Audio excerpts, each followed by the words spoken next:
I'm Sam Goff. I'm Joshua Burke. Bradley Batson. Savannah Bennett. And we did our marketing audit on the Baltimore Ravens. So a brief overview / history of the Baltimore Ravens. They became an organization when the former owner, Art Modell, decided to move his Cleveland Browns franchise to Baltimore in 1996.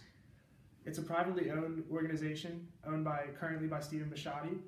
And our mission statement is, our mission is to win football games, serve our fans, and be a positive force in the community. Okay, so for the marketing environment, we focus on the customer trends, environmental trends, and economic trends and technological trends. So for customer, we focus on the demographics, pleasing to all ages, which is the Rise Football Outreach, which is when they bring in local high school and middle school football teams to have a football tournament. The income for economic trends is $438 million in 2018, and they focus on demand and supply, which is meaning higher demand for tickets, higher the price of tickets are as well. The Ravens also, for technological trends, they redesigned their website, and so they also created Ravens app, which has to do with mobile marketing. Now for the overview of the Ravens marketing strategy, they divide their marketing segment into 2 segments. The first one is advertising, that's the traditional advertising, which is commercials, pamphlets, newspapers, everything along those lines. What they like to fund the most and what their primary goal and focus is for the Ravens organization is fan engagement. And through fan engagement, they realize that's how they're going to generate revenue, generate sales, and have recurring customers and loyalty in terms of people buying Ravens tickets, Ravens seats, everything along those lines, tailgating, VIP access.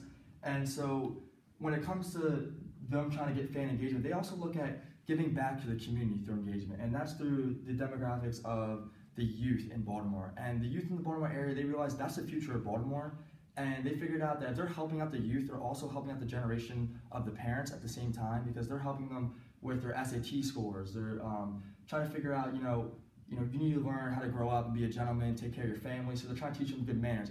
It all plays into a factor of the fan engagement. They also have things where a lot of people like free stuff.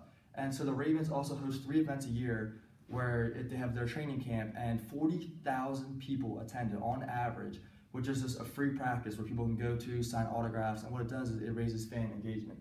Now the only issue that I have with geographic segmentation is that they're only in Baltimore, their stadium is located in Baltimore, you can't change the location of your stadium.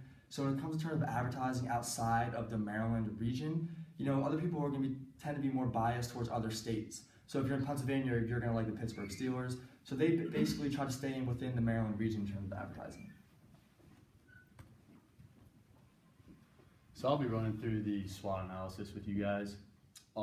Strengths, as far as strengths, the Ravens have them all. It's the reason that they're the best team in the NFL. They're considered the best team in the NFL. They prove themselves as the best team in the NFL. They have all the strengths on the field. As far as off the field, weaknesses of theirs is that where they're demographically placed in Baltimore is one of the worst cities, if not the worst city in the country. So like Josh was saying, a strength of theirs is to promote themselves, going out, reaching out to those kids who are less fortunate and really are way behind in the race of life when we start. So that makes them look very good in strengthfully. A threat would be to lose a game from where they're currently at. It would make them look really bad. They would lose all their momentum. The perception around the Ravens would change entirely. They wouldn't be able to make it to the Super Bowl probably, which everyone's looking forward to. An opportunity out of that is also to show the world the process of progression that the Ravens have gone through since their last Super Bowl. Not many teams can go from winning a Super Bowl, restructuring, re-strategizing, and then coming back to another Super Bowl within a decade.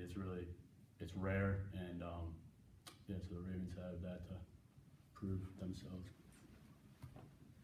So for observations, what we've observed over the semester after researching the Ravens was that the marketing team took advantage of the team's play on the field.